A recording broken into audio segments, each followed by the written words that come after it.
जय द्वारकाधीश। तो आज टॉपिक है सुबह सुबह की उनकी दिल की बातें।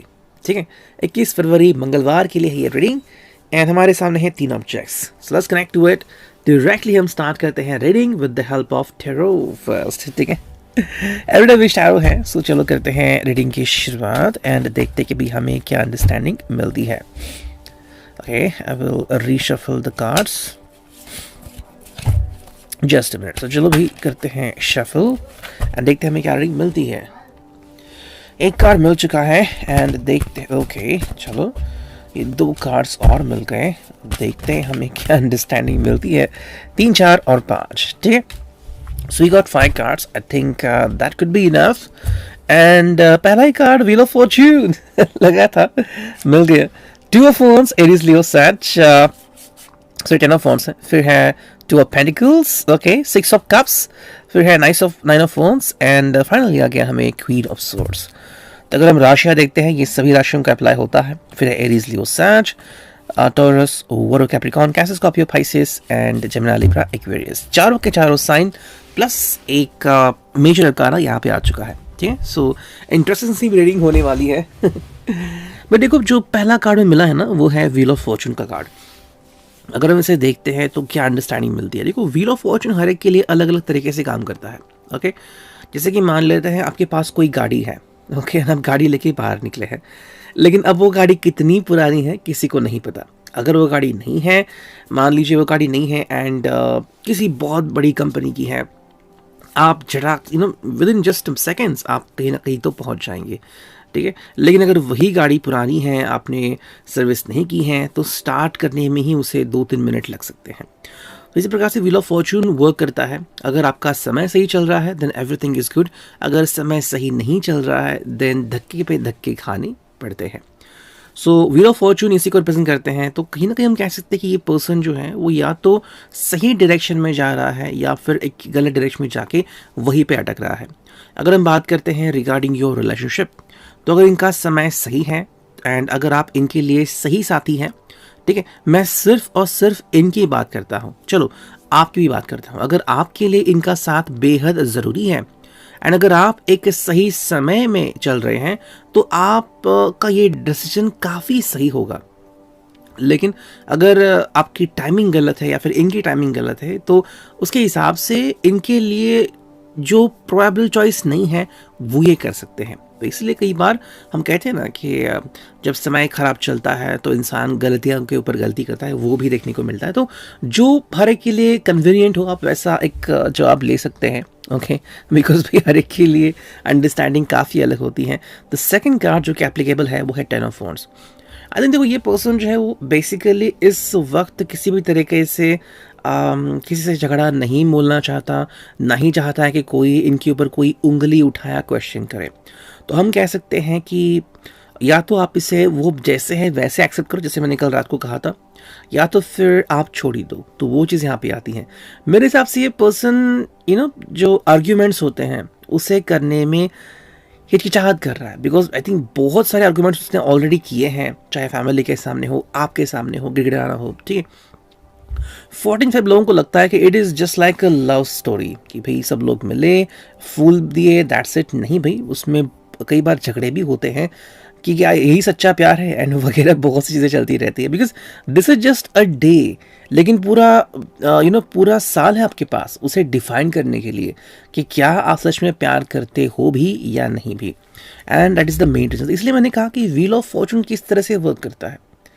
कई बार आपको लगता है कि यस होगा, वही नो हो तो जाता है। तो वही चीज़ हमें यहाँ पे देखने को मिलती है। हालांकि जो थर्ड कार्ड है वो है 2 ऑफ पेंटिकल्स। अगर यहाँ पे हम देखें तो अगर उनका जो फोकस हमें बायस दिखता है, या तो आप कह सकते हैं कि हाँ भाई this person is thinking about me, ये सिर्फ मेरे बारे में सोच रहे हैं। लेकिन दूसरी बात हम कह सकते हैं कि यहाँ पे उनकी पर्सनल ज़िंदगी है, उनके फ्रेंड्स हैं, उनकी फैमिली है, उनके एसोसिएशन, उनकी जॉब है। सो हमें नहीं पता एग्जैक्टली ये पर्सन क्या एक्सपेक्ट कर रहा है। वही अगर हमें नेक्स्ट कार्ड मिला है तो वो है 6 ऑफ कप्स। यहाँ पे हमें एक फ्रेंडली अलाइनमेंट दिखता है।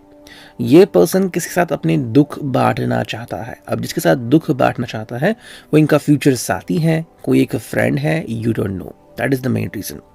कई लोगों को पता होता है कि ये जिससे बात कर रहे हैं वो व्यक्ति कैसा है, उनका गुण है क्या है, उनका अवगुण क्या है, उस हिसाब से आप इनको भी देख सकते हैं, परख सकते हैं। बट जितनी अंडरस्टैंडिंग यहाँ पे मिल रही है, ये पर्सन किसके साथ इन्वॉल्व ज़रूर हो रहे हैं। हो सकता है वो सिर्फ कुछ बातें शेयर करे, हो सकता है ये बातें जो है वो थोड़ी सी आगे बढ़े। ये आप अपने रिश्ते के हिसाब से जज कर सकते हैं। अगर आपका रिश्ता कहीं पे अटक चुका है, आप अटकलें बांध रहे हैं एंड आपको कुछ चीज़ें दिखाई देती है, then you have to understand few things. जो नेक्स्ट कार्ड में मिला है वो है 9 ऑफ वॉन्ड्स, एरीज लियो साज।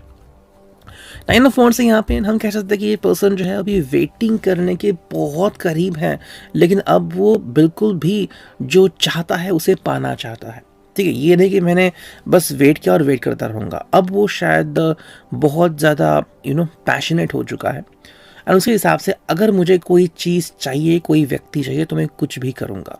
तो ये चीज़ यहाँ पे आ गई है। मेरे हिसाब से इस पर्सन ने वेटिंग बहुत की है। शायद जनवरी का जो महीना है उसके लिए थोड़ा टेस्टिंग का गया है। हाँ, कहीं पे ग्रोथ हुई है, लाइक फाइनेंशियली हो, बाकी की हो, लेकिन अब वो बिल्कुल भी रुकना नहीं चाहता। मान लीजिए उसने बहुत दूरियां बना के रखी हैं, चाहे वो डिस्टेंस रिलेशनशिप में हो या फिर काफ़ी सालों से आप डेट कर, लेकिन कोई रिस्पांस नहीं आ रहा है दोनों तरफ से। तो अब ये चाहता है कि रिस्पांस मिले, आप दोनों फाइनली एक जवाब दें कि आप दोनों फाइनली साथ में आ रहे हो, नहीं आ रहे हो, तो वो चीज़ भी हमें यहाँ पे देखने को मिल सकती है। वही अगर हमने नेक्स्ट कार्ड देखा तो है क्वीन ऑफ सोर्ड्स। अब ये जो कार्ड है ये कहीं ना कहीं उनका फेट हो सकता है। फेट मतलब कि भाई ये उनकी शायद किस्मत में लिखा हुआ है, या तो ये कार्ड दर्शाता है इस व्यक्ति की इन लॉ, ठीक है, यानी कि सास ससुर, या तो ये व्यक्ति हो सकता है कि कोई एक ऐसा व्यक्ति जो बड़बोला है और उसी कारण इसको परेशानी भी हो सकती है, कोई ऐसा फ्रेंड भी हो सकता है। सेकेंडली, आप डायरेक्टली अपने आप को इनके सामने एक्सप्रेस भी कर सकते हो, या कोई एक्स जो है वो इनके सामने या इवन आपके सामने भी खुद को एक्सप्रेस कर सकते हैं। अब इस सब होने के बाद ये पर्सन किस तरह से डटा रहता है और कौन सा डिसीजन लेता है, इसके ऊपर इनका भविष्य जो है वो डिपेंड है। ठीक है, अब देखते हैं एनर्जी ओरेकल से हमें क्या रीडिंग मिलती है। करते हैं कार्ड्स की शफल। ओके, कार्ड शफल करते हैं, देखते हैं हमें क्या रीडिंग मिलती है। एंड होपफुली भाई टैरो जैसे ही हमें अंडरस्टैंडिंग मिलेगी, क्रिस्टल क्लियर। देखते हैं भाई यहाँ पे आ गए हैं first and second and third and fourth. चलो एक और कार्ड लेते हैं 5। तो 5 कार्ड हमने यहाँ पे भी लिए हैं, देखते हैं क्या रीडिंग मिलता है। देखो, जो पहला कार्ड है वो है हैप्पी फैमिली। जो इनका बेसिक अंडरस्टैंडिंग है ना, वो है कि मुझे खुशहाली भरा परिवार चाहिए। लेकिन यहाँ पे कई लोग अटक जाता है, सिर्फ परिवार नहीं, कई बार ये सिर्फ फैमिली भी रिप्रेजेंट करते हैं। जैसे कि मान लीजिए ये और आप सिर्फ दोनों हैं, कहा तो परिवार है, कहा तो सिर्फ 2 लोग हैं, उस तरह की अंडरस्टैंडिंग यहाँ पे आती है। तो इनका ड्रीम जो है वो फ्यूचर का है या फिर अभी का है, ये हम कह नहीं सकते। So that is the most important thing. I think ये आपके चॉइस के ऊपर भी डिपेंड है। अगर वो सिर्फ आपको चॉइस दे रहे हैं कि सिर्फ हम फ्रेंड्स बने रहे या फिर मोर देन फ्रेंड्स बने रहे, और अगर आपको ये बात हजम नहीं हो रही है या फिर आप कह रहे हैं कि आई वांट कमिटमेंट, अगर वो नहीं दे रहे हैं, तो यहाँ पे सिर्फ उनकी अंडरस्टैंडिंग अलग है और आपकी अंडरस्टैंडिंग अलग है।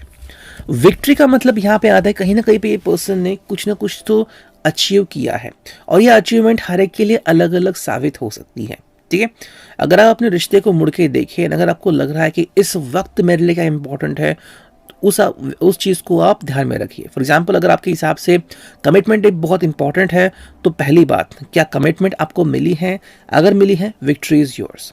अगर नहीं मिली है and you are involve in this person और ये पर्सन खुश है, तो इस पर्सन की विक्ट्री है। तो इस हिसाब से आप अपने रिश्ते को जज कर सकते हो। जो थर्ड कार्ड है वो है स्ट्रैटेजी, एंड ये आप दोनों के लिए भी अप्लाई होता है।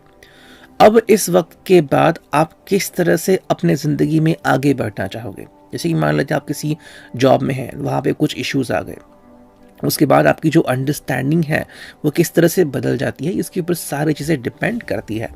नेक्स्ट कार्ड है ब्लॉसमिंग अबंडेंस। अगर हम इस कार्ड को देखें तो रिश्ता तो बहुत सही हो सकता है एंड आसान भी हो सकता है। ठीक है, एंड यहाँ पे अबंडेंस एंड ब्लॉसमिंग थोड़ी चीज़ें जो है वो अलग करता है। कैसे? मान लो आप किसी रिश्ते में इन्वॉल्व थे, ये किसी रिश्ते में इन्वॉल्व थे, आप दोनों ही शायद साथ में थे। अब हालात बदल चुके हैं, आपको में भी और अच्छा टाइम स्पेंड करने के लिए शायद एक और अच्छे साथी की ज़रूरत है, सेम टू देम। इसमें अगर आप अपने लिए सही साथी का चुनाव कर पाते हैं तो आपके लिए ब्लॉसमिंग अबंडेंस मिल जाती है, सेम टू देम। लेकिन अगर नहीं तो करंट रिलेशनशिप में आपको ये ढूंढना पड़ेगा। जो नेक्स्ट कार्ड है वो है द थिंकिंग मैन। इसका मतलब है कि यहाँ पे सोचना ज़रूरी है एंड ये सोच जारी है, लेकिन आउटकम नहीं मिला है, सिर्फ सोच जारी है। तो कई जो लोग होते हैं सोचते कहते हैं कि भाई वो क्या सोच रहे हैं, तो वो बस सोच रहे हैं और कुछ नहीं कर रहे हैं, उनका कोई डिसीजन लेना ही नहीं है, लेकिन वो सोच ज़रूर रहे हैं। आपको ऐसे कई सारे रिश्ते मिलेंगे कि जहाँ पे लोग सालों से इन्वॉल्व हैं। ये नहीं कि सिर्फ प्यार भरा रिश्ता, नफरत भरा भी रिश्ता होता है, लेकिन कुछ करते ही नहीं। दे वेर जस्ट लाइक हम बस खड़े रहेंगे, ठीक है, या फिर हम बस सोचेंगे और कोई भी रिस्पॉन्स हम नहीं निकालेंगे। That is the main reason. So ये चीज़ हमें यहाँ पे आती है। मैं इस तरह से डिफाइन कर सकते कि मे बी एक प्लेस है आपके यहाँ पे, मे बी कोई बहुत अच्छा रेस्टोरेंट है, आपको जाना ही नहीं, लेकिन आप हर रोज़ सोचते हैं उसके बारे में।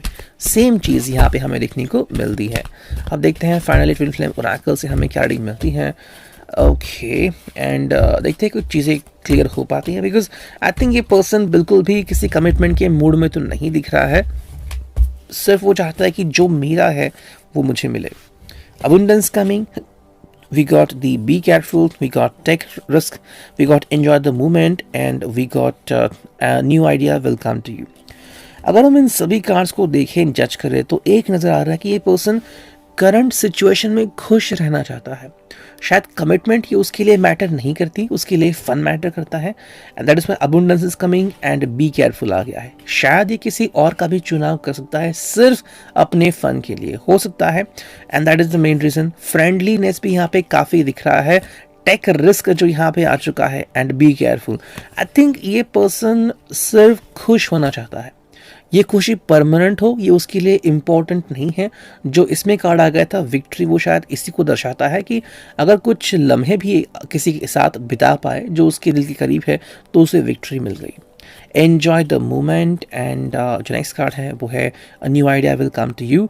मेरे हिसाब से ये पर्सन किसी विदाउट कमिटमेंट वाले रिश्ते में ही है एंड उसमें खुश है।